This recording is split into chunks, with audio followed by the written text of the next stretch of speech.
I have to cut that. What is a great way to start that one? Oh, yeah. Hey, everybody. It's Sunday Funday. Look, somebody's back. Yeah, she didn't have to work today. Yay! Yeah, and... I bet I had to strangle somebody last week.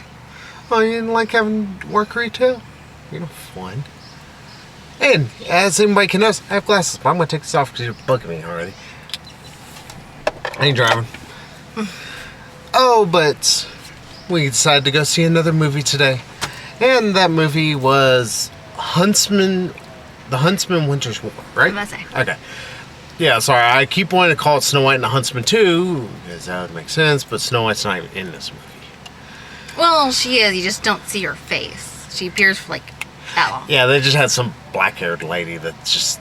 No! Didn't say why she's doing it. It's just, no, because the mirror messes with her, I guess. Well, they kind of explains, like, it's driving her crazy.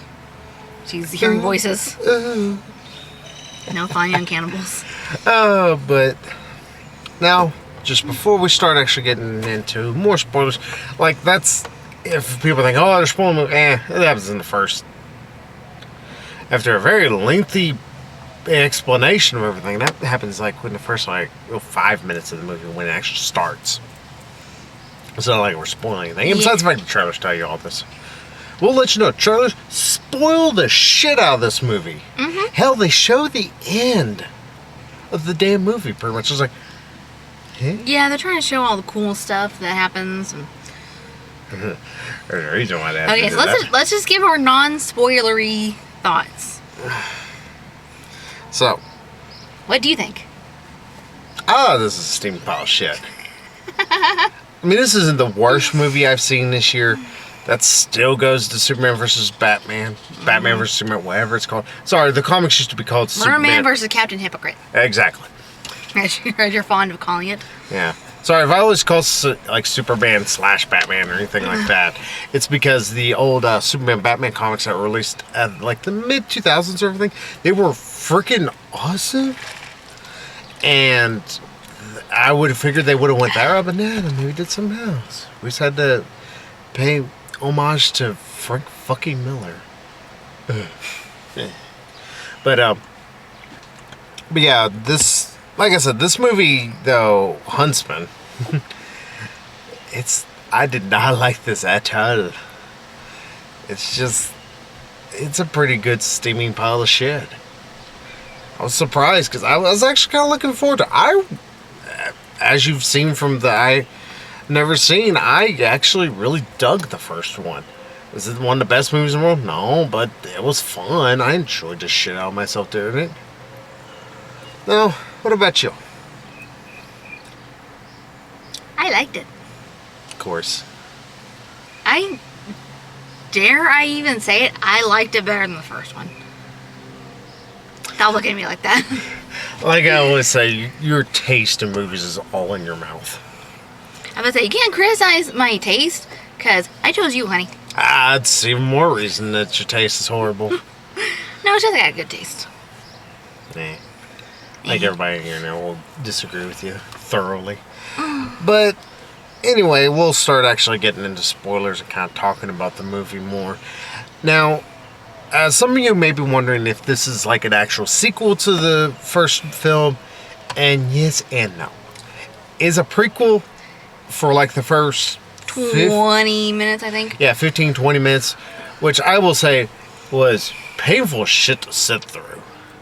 I mean, I'm a person who likes actually kind of learn more backstory. This didn't really tell us anything. Yeah, I was kind of like, okay, can we, like, get to the part where it's actually a sequel? Because can we move the plot forward? That was the biggest problem I was having. It's like, yeah, it's like, okay, it's like we know that, his wife dies. Yeah.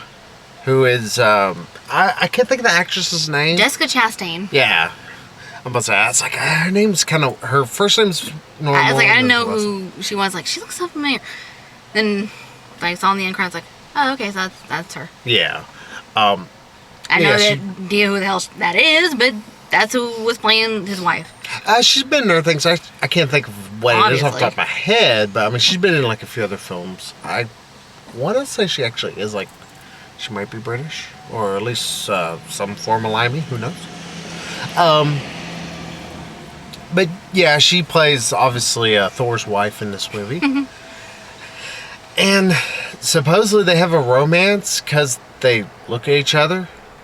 That's one of the many issues I have with this movie. Beyond the fact that like the first 20 minutes is just pure explaining Elsa, who is Emily Blunt. Her name is not Elsa, it's Freya in the movie, but she's fucking Elsa. Yeah, she's the ice queen, the snow queen, as you can see in the trailers. Yeah, in fact, they even refer to her as the Ice Queen. It's like, okay, so we're taking the ice. I think the original story was Ice Princess, Ice Queen, something like that. I think originally it was called the Snow Queen. Yeah, something like that. Sorry, I'm not very brushed up on my not Hans Zimmerman. Oh, damn it. Hans Christian Andersen. There we go. I'm about to say, I was wanting to say Hans Christian Andersen, but I would say I have a collection of his fairy tales at home. I can lend it to you. Okay. I have to read the freaking Vampire Diaries. Because no one's holding a gun to your head on that one. Just FYI. I'm making myself read them just so that way I can see. It's like, is there some vampire story that's supposed to be teen directed? It's better than Twilight. So far, I haven't found one. Or like maybe they're better, but that it's simply by the fact that they're not Twilight that they're better. But anyway, off topic. But yeah, Jessica Chastain. Yeah, we'll go from talking about fairy tales, talking about vampires. Yeah. Let's switch. But yeah, Jessica Chastain and Chris Hemsworth are your two major leads. You have Emily Blunt, who really is just there to go. She is like I said, people give Kristen Stewart a lot of shit in the first movie. At least I get why she was doe-eyed. Emily Blunt just looked like she was constantly seeing like the Hindenburg docking. I didn't get it. It was like, what is she staring at? She blink? Fucking Phil Mickelson here. Sorry, Phil Mickelson doesn't blink in any commercials. You see me just. It's creepy as hell. It's like she's dead and she's supposed to be emotionless. Yeah, she's cold. She's dead inside. But because her baby got killed. Not a spoiler. It's in the trailer. Yeah, to be fair, it's like they make a big deal. Like, oh, you're gonna say yeah, it's like they give away that they give away the entire plot of this movie. I'm about to say they give away the little twist just to let y'all know that Ravenna, or how are you pronouncing her name? We were even debating this last night.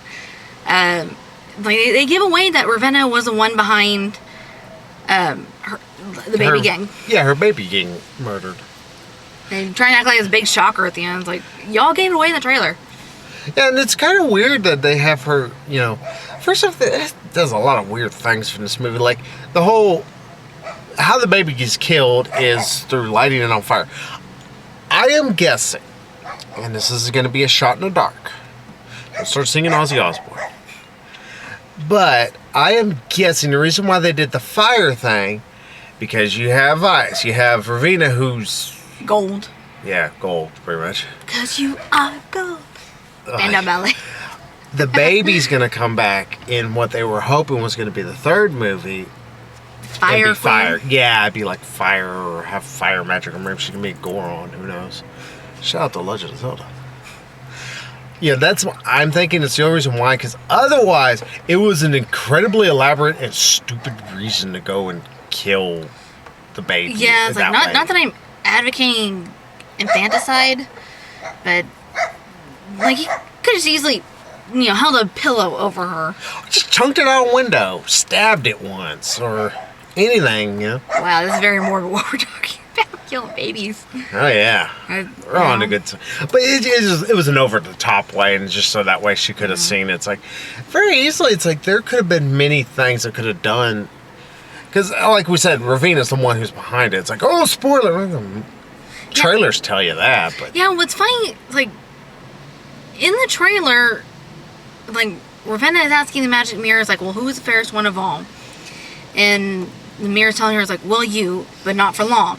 Your sister will have a baby, and this baby will grow up to be even fairer than you. This guy doesn't make sense. But then, in the trailer, he warns, But beware, if something were to happen to this baby, your sister's full powers will be unleashed. They somehow, like, I don't know if they added that for the trailer or if they just left it out of the movie. Yeah, it might have been a delayed scene. That happens a lot. There was something like that in, there was one movie, I'm trying to remember now, it's going to bug me. But there was a movie, like in Freddy vs. Jason, the line a lot of people remember was whenever the trailer popped up, the lady said, Freddy vs. Jason, who will win, place your bets. Like, they cut that out. And fuck y'all, I like Freddy vs. Jason. Ooh, get my shot here. There we go. Sorry, I'm on my foot weird. Yeah, it's like we're sitting on a hill. Yeah, so it's like slanting. But. Slanting? Mm-hmm. It says landing. Yeah, same thing. Just minus a T. But anyway. You added a D is what you did, but anyway. Okay. But anyway, like I said, they give away the twist that Ravina was behind it, which is. And I will say this much, the reason why she did is because Ravina wanted her sister to finally come into her power. And also she didn't want someone else being prettier than her. Even though that really doesn't make sense. Because at least in the first movie, the reason why, it's like, yes, Snow White was prettier, but also Snow White held within her power. Yeah. Here it's just because she's gonna be pretty. Who gives a flying fuck? That's the dumbest reason ever. They kind of... They don't give any real reason why Ravina really would give a shit. This kid's gonna be prettier than her. Yeah, what's funny is that... It's like, originally, she goes to kill this baby, or at least have someone else do it. Mm-hmm. Because she doesn't want anyone prettier than her. It's like... you do realize you're killing your niece, you stupid bitch. Boy. I thought exactly, like, the hell was that? Somebody's trying to start a car, I think. I'd die. Let's know that 38 bats just flew through. But then towards the end of the film, she's all, well, I thought I wiped this, weakness out of you. Yeah, because and unleashed your powers. I will say this movie loves the word love. It is said more than in Moulin Rouge, I swear. Just love, love, love, love, love, love, love, love, love, love, love, love, love. It's like, oh my God, shut up about that word. Especially considering we don't really see any of it. Like, we're trying to, supposedly, Jessica Chastain and Chris Hemsworth, she loves him even though something, like, we learn that supposedly, because Chris Hemsworth, as we know from the first one, said his wife got killed. And now we see her die, which is stupid. First off, because like, oh well, she dies because the Ice Queen doesn't want people loving. That's the dumbest fucking reason I've ever heard in my life for anything. And it's like, okay, you want them to follow you. Well, you can't get people to follow you and supposedly speak to them and call them your children without love. And I know she's trying to use it as a like replacing them. Well, that. But it's stupid. The thing is that, like you said, like she does see them as her children, and it's like I think she, in her own mind, she is making them stronger by removing love from the equation. But then she's also removing loyalty, because that's the thing. Usually, with love comes loyalty. Why would they stay loyal to you? Simply because you threaten their lives. Because, yes, you are removing... Because the idea behind it, supposedly, she's removing them from connections to anything else other than just the fight. Yeah, I think she's trying to, in a way, spare them the pain that she herself went through. But it's so forced. It doesn't really make sense if you try to wrap your head a little bit around it. Like, okay, but wait, what? And like I said, it's like... It's a fairy tale, honey. But it's a bad fairy tale. It's not even an actual fairy tale because, in all essence, they're just trying to add more to its mythos and try to make a franchise out. That's really what this felt like. This didn't feel like, oh, we're getting more of a actual story or anything like that. It's like, no, we just want to make sure that we're going to be able to make a franchise out of this. I mean, it's part of the problems that exists within Revenge of the Fallen. And that it does feel like they're trying to make a franchise with that movie. They're not trying to always tell stories. Sorry, I'm drooling.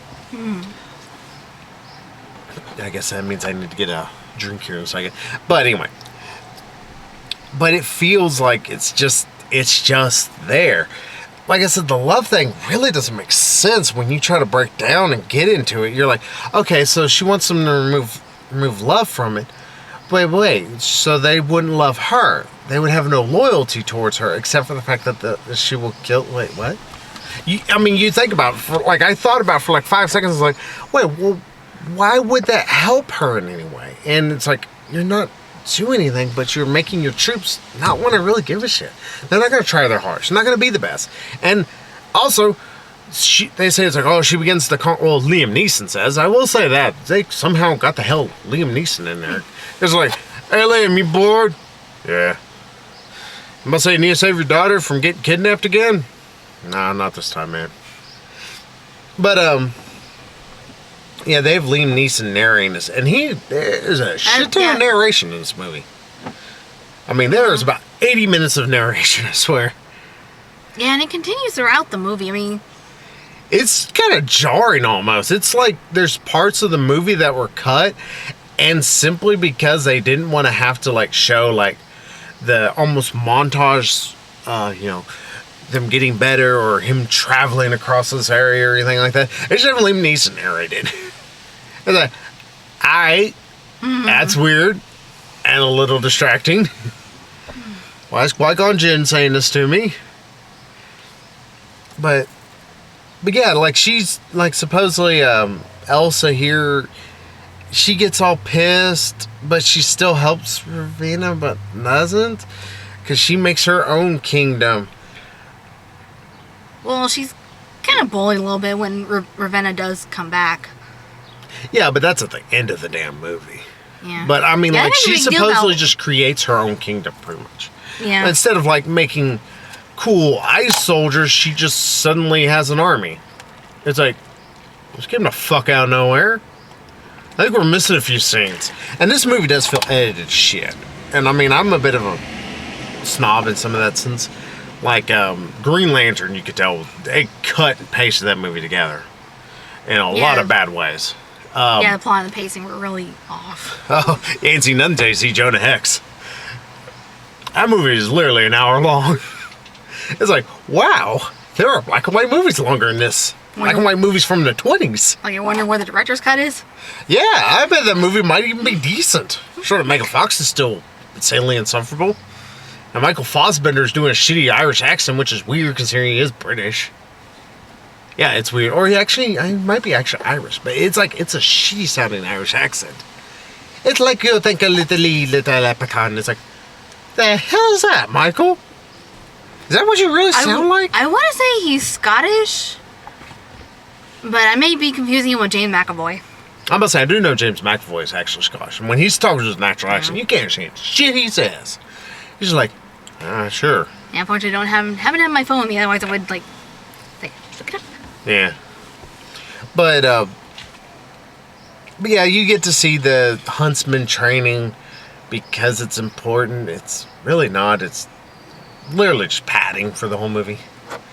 I felt like Spoonie and Linkara and Nostalgia Creek Room had padding.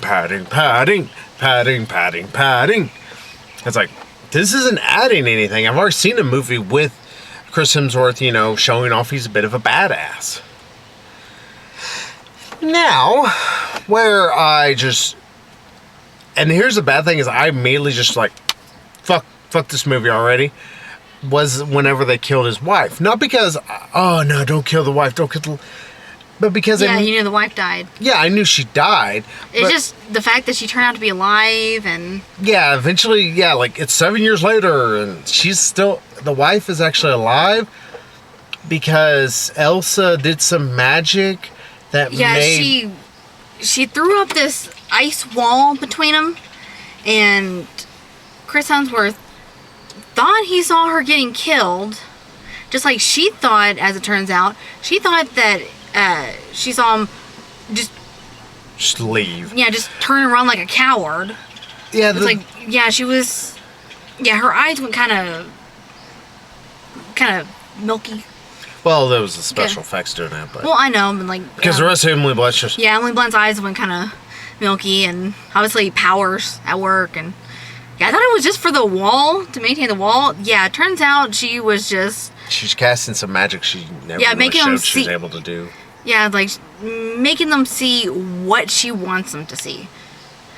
Though that's really stupid. I should Because not mind that. why actually. wouldn't she just make them both see that they walked away? And make them both give up right away? Well, See, if she 'cause- kept them both around, obviously they would see each other around. No, she could use one as an assassin. The other one could be used as an actual soldier. They would still maybe see each other around the castle. She's a magical queen. I'm pretty sure she would be able to figure out a way to keep them from seeing each other. Like, you only enter this door, you only go through that door.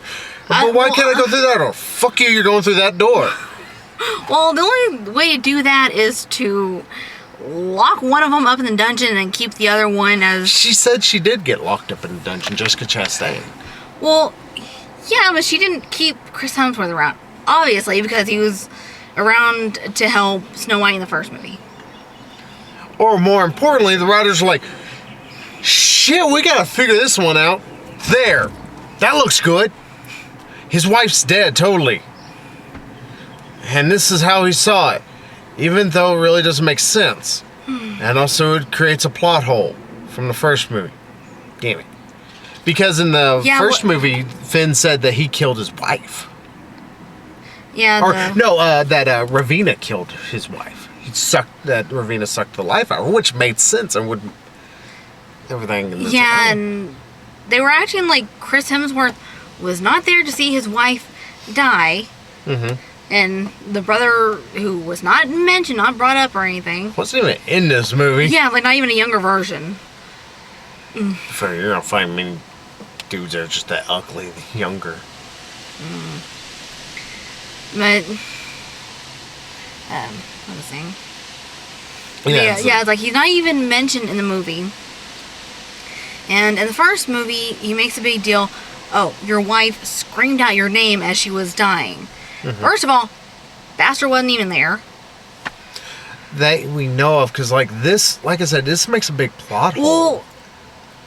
Because I don't think that I think the original idea behind it, sorry to interrupt you, but I think the idea originally behind it was that Ravina was like the only real true like queen of power in a way. Mm-hmm. That she had pretty much ate Chris Hemsworth's wife. I think that's what it was heavily implying. Because we knew that Finn would constantly bring Ravina beautiful women to feast upon and everything. Keep her young and beautiful and immortal. Mm-hmm. And feed her power. Mm-hmm. Which, this movie again, creates a weird plot hole when it comes to Ravina. Not because I don't believe that Ravina wouldn't... Because eventually, like... I'll say as much like they make a big deal about the magic mirror and it needs to be sanctified. And all this other bullshit that I just went in one ear right out the other. Yeah, it's like it needs to be covered, otherwise like people turn on each other. Yeah, but if you look at it a little bit, it'll kind of talk to you. Yeah, it'll turn you against everyone else. Yeah, but it's like, what is it, like doing drugs make you all paranoid? I guess so, and like supposedly it got stolen by goblins at this one point, but the goblins look more started like orcs. They look like gorillas. Gorilla orcs. Because I mean, they had like no nose and everything. They look more like orcs from Lord of the Rings to me, personally. Well, probably was what they were trying to rip off. Possibly. But yeah, I was like, yeah, that looks like a goblin. When I think goblins, usually they're like small, like kind of feeblish kind of creatures. Yeah, just ugly little dwarfs, pretty much like. Well, that's nice. Well, I mean, orc-ish little miniature orcs. Dwarfish orcs. How about that? There you go. But yeah, you'd figure that, but that's here or there. And then there is also some of the dwarves. Well, one of the dwarves, Nick Frost, because I guess he was the only one that could pay enough money to come back. And then they introduced his half-brother, who was played by Brom from Game of Thrones. I don't know the actual name, sorry. They're both fine. I mean, they're in the movie, but they don't do anything that's awful. They have a few little jokes that kind of made me chuckle. And then there's also female dwarfs, because why not? They're just there. They're there to further the plot, or just kind of move the plot along. And I think that's another issue I was having in this movie, is like, I couldn't even tell you any of the female dwarfs' names. I can't tell you what Brahm's name was in this movie. Well, there's Dorina. See, I remember saying, maybe they said her name like 2 times or something like that. They said her name more than once. Dorina and Bronwyn or Bromwyn. Something like that. Well, actually, she's credited as Mrs. Bromwyn.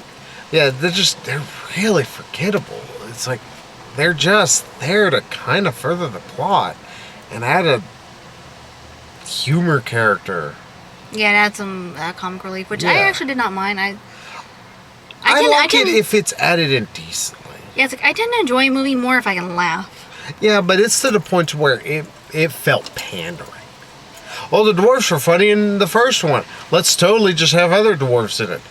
At least the dwarves from the first one, yes, they were a bit of a just like random plot element thrown in there, but at the same time, they also kind of started to show certain things, and they kind of fleshed out more. It's like I'm thinking you're having a problem with the new tone that they took with this second movie. Oh, it has the exact same tone as the first one. No, to me, it was a bit more lighthearted. Like they could like loosen up just a little bit more. Especially when Ravenna was stabbing 85 people in the face. Well, towards the end, it got a little dark again because Ravenna showed up, but... This movie was constantly dark. Constantly had a dark tone. I don't know where you're thinking that is like. Like, did we see the same movie? I don't think so, because you saw something that sounds nothing like this movie, because I mean, it's not a dark yeah, film. Yeah, you just, like, towards the end of the movie, you just look over. Are you crying? Yeah, she's crying because... Oh, yeah, I was crying. Eventually, Emily Blunt dies at the end of the movie. Because...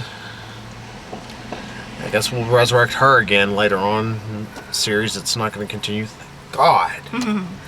But, yeah, and she's like, oh, it's so sad. Who gives a shit? This woman's just done nothing but... It's not that she was dying. It's just the fact that... Well, not only was she dying, but she... learned the hard way that love does indeed conquer all, and love is not a weakness. That's stupid, though, because like, how could you not figure this out on your own? And also, it doesn't help I'm a little PMSy, so bite me. But still, it's like, it's a stupid moral if it's a moral, or it's a stupid lesson. It's like, okay, so you couldn't figure out. Hold on, all you need is love. All you need is love. It's like, oh my God, woman, seriously. And, no, you're just talking about I was about to say, like, you're talking to me or are you talking to Emily Blunt? Yeah, Emily Blunt's character. It's just, it's so, God, awfully dumb. The more I think about it, the more I do not like this movie. It's surprising. Like, the more I'm sitting there trying to, like... You didn't like it to begin with. Now it's like, the more you... Yeah, I'm disliking it more and more. And it's like, oh my God, it's like... And it really didn't, like, we'll actually finally get to the end, but like I said, all of this goes around, they're trying to get the mirror. Emily Blunt gets the mirror. They had to go on a little side quest with the not orcs. Yeah, they have to fight the goblins, which is... Who have flammable blood, apparently, that smells like tar. Yeah, they have napalm blood. It's like, alright, that's a fuck out of nowhere. I don't know, that whole part, literally... that's one spot. It's like, you could have got that out of the movie and wouldn't have lost anything. Yeah, I think they're just trying to add another fight scene. Yeah, because it's like, yeah, we need so many fight scenes. Yeah, because there was a fight scene like earlier in the movie, and there was a fight scene at the end, and I was like, okay, well, let's see if we can fit one more. I don't know, it was another... It honestly can't be that easy retrieving the damn magic mirror. But it did feel that easy, though. Oh, we gotta find goblins. Oh, we happen to just stumble upon goblins. Alright. What do you mean, like, just going ahead and getting the magic mirror from Snow White's guards? Yeah. It's like, how? It would have been actually more interesting instead of actually having... Because it was Snow White's guard. some of her guards decided to take it off to take it off over to get sanctified and everything. It would have been more interesting instead of if, like, because of the mirror's power, it actually just made like them want to protect it, and they were taking it to Elsa, and like they had to fight Elsa, or they had to fight the guards off as they're trying to bring it to Elsa. That would have made a lot more sense instead of this goblin shit that came out of nowhere. And honestly, it's forgotten it right away. It's like, okay, that adds 0 to the movie. That adds 0 to my enjoyment of this movie. But eventually, like I said, Elsa gets the mirror. She somehow summons up Ravenna. Even though they did the same stupid mirror, mirror on the wall, who's the fairest of them all. Even though in the first one, all she had to say was mirror, mirror on the wall. And that summoned it up. It's like, you don't say the fairest of them all. It's kind of a stupid saying. So I just spit everywhere. We're like, hit me in the face. Should we think when we're doing this in 3D? Yeah. Oh, slobber. But yeah, it's like, it's kind of weird that they fuck up that too in this. It's like, wow, Joe, not even watch the first one? Yeah, I just watched it yesterday. Or no, Friday, but still, I watched it recently, and it's like, it's not quite how the mirror would come about. You just have to say mirror, mirror on the wall. Well, she originally summons up the spirit of the mirror, or at least that's what she's trying to do. But ends up summoning Ravenna. Because somehow she's one with the mirror. Yeah, apparently, like as she was dying, she went into the mirror and then eventually became a part of it, which is about what I was figuring. It's like I figured it had something to do with the mirror. Yeah. But the hell was I saying? Yeah, there was an inscription in like Elfish. I was actually just about to say like Elfish or like Nordic. One ring to rule them Yeah, like all. Nordic ruins or something like that. Like she said it kind of quietly. It's like you are a reflection of me or something like that. It's this mama, but it's literally. Yeah, and that's how she summoned up the spirit of the mirror the first time. Well, see, that's the thing though. It's like, well, what about whenever